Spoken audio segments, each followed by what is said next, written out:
When I became a widow, I didn't mention the pension my husband left me, or the second home in Spain. A week later, my son sent me a message with clear instructions: start packing, the house has been sold. I smiled. I had already packed. But they weren't My name is Clarissa Morgan. I'm 63 years old, and 3 weeks ago, I buried my husband of 38 years, Edward. We built this house together, raised our children here, watched the seasons pass through the kitchen window, shared late-night talks in this living room, and planted roses in the backyard every spring. But on a quiet Tuesday morning, with the funeral flowers still wilting in their vases, the calls began. "Mom, we need to talk about the house," my son Brian said, not bothering with small talk. His voice was firm, familiar, the same tone he used when asking for money in college, only now he wasn't asking. He was telling. I stood in my kitchen, the coffee going cold in my mug, the one that says "World's Best Grandma," a gift from my granddaughter Catherine, but nothing felt familiar anymore. Not the mug, not my voice, not even my reflection in the hallway mirror. And when I finally understood what Brian and my daughter Danielle were planning behind my back, when I realized their kindness was just strategy, not love, something in me broke. Or maybe, for the first time, something in me finally woke up. This is not a story about revenge. It's about reclaiming your voice when everyone expects you to stay silent. About honoring the life you built, even if your own children no longer respect it.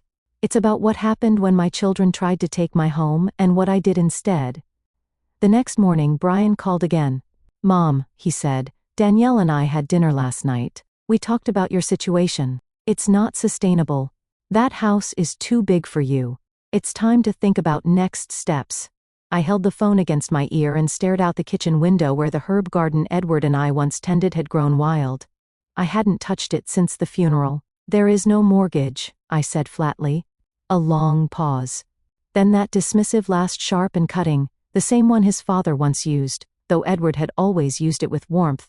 Brian's version held no affection. "Mom, you don't need to pretend. Dad's pension can't cover all your medications. We're worried." They weren't worried. They were circling. He launched into a pitch like it was a business deal. He and his wife wanted to buy a new place, a colonial on Maple Street. Danielle was struggling with Catherine's college fund. "If we sold your house," he said, "it would be a win-win. A win-win for them." "And where would I go?" I asked. "That's the great part," he said brightly. "Danielle has that finished basement. You'd have your own entrance, your own bathroom. It's cozy. Anne." He made it sound like an upgrade, not a demotion. "That basement floods every spring," I said quietly. "It's been fixed. And you'd have Catherine to keep you company when she's home from college, maybe help with meals." You know how Danielle struggles with that. I didn't respond, because I remembered Thanksgiving last year, how I was seated downstairs alone while the rest of the family dined upstairs.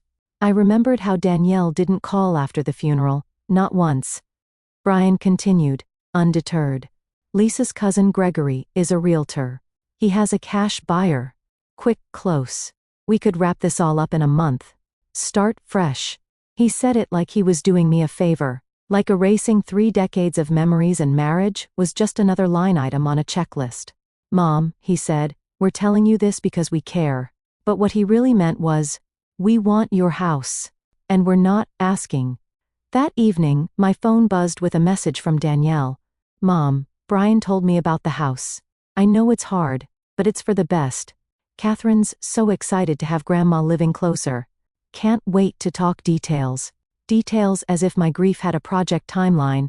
I stared at the screen, reading her words over and over. Catherine was excited. The same granddaughter who hadn't called or messaged me in months. Who used to spend summers baking cookies in my kitchen and planting tomatoes in the backyard, now silent since Christmas. I scrolled through our last messages. December 15th, a group text thanking everyone for holiday gifts. No personal note. No, "How are you, Grandma?" No check-in after the funeral. If Catherine was excited, she hadn't told me. And Danielle, the woman who couldn't return a phone call while I was burying my husband, now wanted me to believe she was doing me a kindness, offering up her basement like it was a gift, hoping I'd cook, help with laundry, support her through meal planning tasks. I used to do when she was a child, but now, somehow, were part of her proposal for my future. The message wasn't about care. It was about convenience. A tidy solution that checked the box of being a good daughter while putting me somewhere out of sight, but still close enough to be useful. That night, I sat alone at the kitchen table. Not one casserole dish had been touched. Not one condolence card opened again. And for the first time since Edward's death, I said the words out loud. I'm not a burden. I'm not invisible. And I was done pretending otherwise. The next morning, I walked into Edward's study. His scent still lingered in the room, something between old books and aftershave. The sun cast long streaks across the desk we bought at an estate sale when Brian was still in high school. I opened the bottom drawer. The one Edward always said held boring paperwork. Inside, beneath years of tax returns, was a navy blue folder. Thick, heavier than I expected. Inside, bank statements, investment summaries, legal documents, and then tucked between them something unexpected. A deed to a house. Not in Ohio. Not in any neighboring state. In Spain, Marbella, a coastal town I'd only heard Edward mention once, while flipping through a travel magazine. There were photographs too. A whitewashed villa with blue shutters. A small terrace with a sea view. A garden lined with lemon trees. And an Edward's handwriting on the back of one photo. A place where no one needs anything from us. Just peace. 6 months before his heart attack, he must have purchased it. Then I found the envelope, sealed. My name on the front in his familiar, deliberate handwriting. Inside was a letter, dated exactly 30 days after his passing. My dearest Clarissa. If you're reading this, then the silence I tried to spare you from has arrived. I know our children. I love them, but I know them. And I suspect they're already circling like vultures, convinced they know what's best for you. They don't. You are not fragile. You are not to be managed. Everything we saved, everything we built, it's yours. Not to protect, not to defend, to live. Go to the house. See the world we dreamed of. Choose yourself. And when you sit on that terrace with the sea in front of you, know that I always believed in your strength. Love. Edward. I read it 3 times. And when I looked up from the page, I knew exactly what I had to do. 2 days later, I sat across from Connie West, Edward's longtime estate attorney. Her office smelled of leather and old paper. She wore no perfume, just quiet confidence, and a silver streak in her hair that reminded me strength doesn't always raise its voice. Miss Morgan, she said, unfolding the documents between us. Your husband was meticulous. He left nothing to chance. I nodded, still holding Edward's letter in my purse like armor. He created a revocable trust in your name, she continued. All assets, this home, the investment accounts, the Spanish property, are yours alone. Your children were never named as beneficiaries. Only the life insurance policy goes to them. I exhaled slowly, so he had known. He had seen what I refused to admit. Connie slid a second envelope across the desk. He also opened a separate account last year, deposited a portion of his pension each month. He called it your Independence Fund. There's $50,000 in it. My throat tightened. He said it was for when Clarissa finally lives for herself. I didn't speak. Couldn't. And the property in Spain, I asked quietly. Fully paid off. You have legal ownership. Russell even hired a local property manager to maintain it. The house is in excellent condition. You can move in tomorrow if you'd like. Move in. That simple phrase stirred something deep in me. Because for the first time in years, someone had spoken about my future without managing it, without bending it into a favor or a sacrifice. It wasn't about what I could give. It was about where I could go. Connie leaned forward, her voice gentler now. Do you want me to draw up the documents to reaffirm your ownership? I met her gaze without hesitation. Yes, I said. It's time. The moving truck arrived at 7 a.m., sharp just as Brian's car pulled into my driveway. I watched from the upstairs window as he stepped out, still dressed in the yellow business suit his wife Lisa picked out for serious meetings. He clutched a manila folder, thick with what I assumed were sale contracts and closing disclosures. He hadn't even knocked when the movers began loading boxes. I met him at the door, wearing the red dress Edward had always loved. My hair was freshly styled. No tears. No apologies. Mom? He snapped. What is going on? Good morning, Brian, I said calmly. I'm having some things moved. He brushed past me without waiting for an invitation, scanning the hallway. His eyes landed on the labeled boxes stacked by the stairs. "These are mine," he said, pointing. "My childhood things. Why are you packing them?" "Because I thought you'd want them," I said. "Memories are precious, and I won't be needing them where I'm going." His brows furrowed. "You're not serious. You haven't even signed the sale documents yet. Gregory's client is expecting an answer by noon." I didn't flinch. "Brian, where exactly did you tell Gregory the money from this sale would go?" "What do you mean? I mean, did you and Daniel already divide it? After subtracting imaginary mortgage payments and imaginary maintenance costs?" He didn't answer. I didn't wait. "You assumed I was struggling, but did it ever occur to you to ask what your father's pension actually provides me each month? Or how we managed our investments? Or whether I wanted to stay in this house and the life I built?" "Mom, we were trying to help." "No, Brian. You were trying to manage me like a spreadsheet, like a liability." He tried again. "Look, I admit we moved too fast. But you don't have to move into Daniel's basement. We'll help you find a nice apartment, something manageable." I looked him straight in the eye. "More manageable for whom?"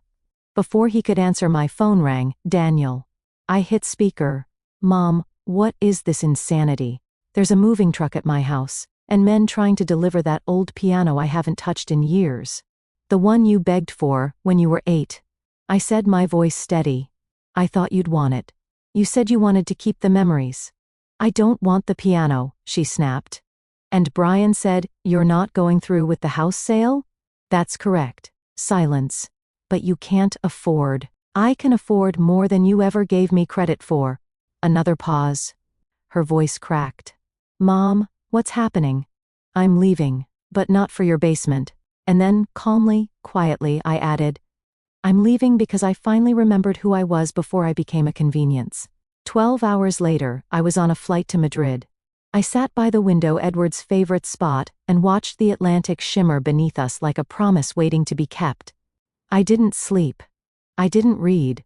I just sat still for the first time in weeks, letting silence wrap around me like a second skin. At customs, the officer asked, "Purpose of visit?" I smiled, starting over. Outside, a woman held a sign with my name, Pilar Rodriguez, the caretaker Edward had arranged years ago. She greeted me like an old friend, her hug warm and grounding. "Your husband," she said, "was proud of this house. He said, 'My Clarissa will make it come alive.'" As we drove through Marbella's winding streets, I took in the lemon trees, the blue sky, the distant sea. Every corner felt like a secret Edward had saved just for me. And then, we arrived. Whitewashed walls, blue shutters, bougainvillea climbing over the front gate, a terrace with views of the Mediterranean that made my knees weak. Pilot handed me the brass key. "He left it for you, said this house was your reward for a life well lived." Inside, everything was simple, peaceful. Clay-tiled floors, wooden shelves waiting for books, a kitchen with sunlight pouring in through arched windows. It was nothing like the home I had left behind, and everything I didn't know I needed. Pilar showed me where she'd stocked the pantry: wine, bread, olive oil, cheese. "Rest now," she said. "Tomorrow, we walk." That night, I stood on the terrace with a glass of wine, watching the last light fade over the sea. The waves below crashed against the rocks in steady rhythm, like a heartbeat reminding me I was still here. And for the first time in a very long time, I felt not empty, but full. Not lonely, but free. I didn't miss my children. I missed the version of myself I had almost forgotten. And I had just found her again. 4 days passed in quiet peace. I didn't check emails. I didn't answer calls.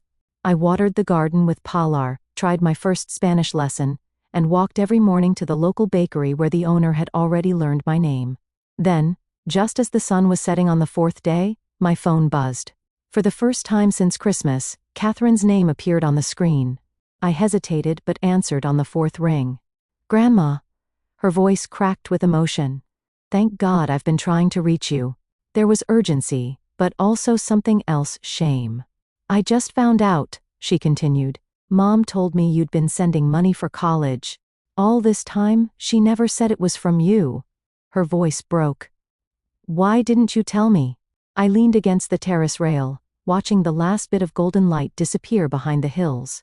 Because I didn't need credit, Catherine. I just wanted to help.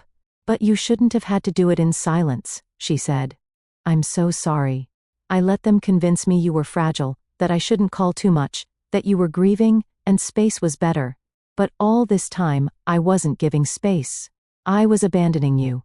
Tears welled in my eyes, but I kept my voice even. You're here now. That's what matters. Then came the words that caught me off guard. Can I come see you? I froze. Spring breaks in 3 weeks. I was supposed to go to Cancun with friends, but I want to come to Spain. I want to see the house Grandpa chose for you. I want to know you, really know you. Not the version Mom gave me. I let the silence stretch. And then I whispered, yes, come. 3 weeks later, I stood at the arrivals gate in Malaga Airport. And when Catherine walked through the terminal doors, I barely recognized her. Gone was the polished, filtered version I'd seen in holiday photos. The curled hair, the designer tote, the too perfect smile. This was a young woman in worn jeans and a plain white t-shirt, her hair in a messy bun, eyes searching until they landed on me. Grandma, she called out and then ran. Her hug didn't feel rehearsed or polite. It felt real, strong, like she'd been waiting years to mean it. You look amazing, she said, stepping back. Like radiant. Did you cut your hair? Just a trim, I smiled. Pilar insisted. During the drive to Marbella, she pressed her face to the window like a child, pointing at every whitewashed village, every grove of olives, every flash of sea between the hills. This is where Grandpa wanted to bring you. I nodded. He bought the house in secret, said it was for when no one needed anything from us anymore. When we pulled into the driveway, she went still. The bougainvillea, the lemon trees, the sea behind the terrace. She looked at it all, then at me. He knew, didn't he? She said softly. He knew you'd need this place. That evening we sat on the terrace eating Pilar had made to welcome her. The air was warm, the waves below steady. Tell me about your life here, she said. I want to know everything. And for the first time in years, someone wasn't asking what I could give. They were asking who I was, and they genuinely wanted to hear the answer. The next morning, we walked the village together buying fresh bread, learning names, laughing over my halting Spanish. Catherine asked about my writing, and I told her the truth. I'd started a memoir. Not the novel I once dreamed of, but something more honest. A story about how easy it is to lose yourself when love turns into duty, and how hard but necessary it is to take your life back. Later that week, she sat across from me at the beach, toes buried in the sand. Grandma, she said, I think I want to stay, not just for spring break, maybe longer. I don't want to go back to pretending.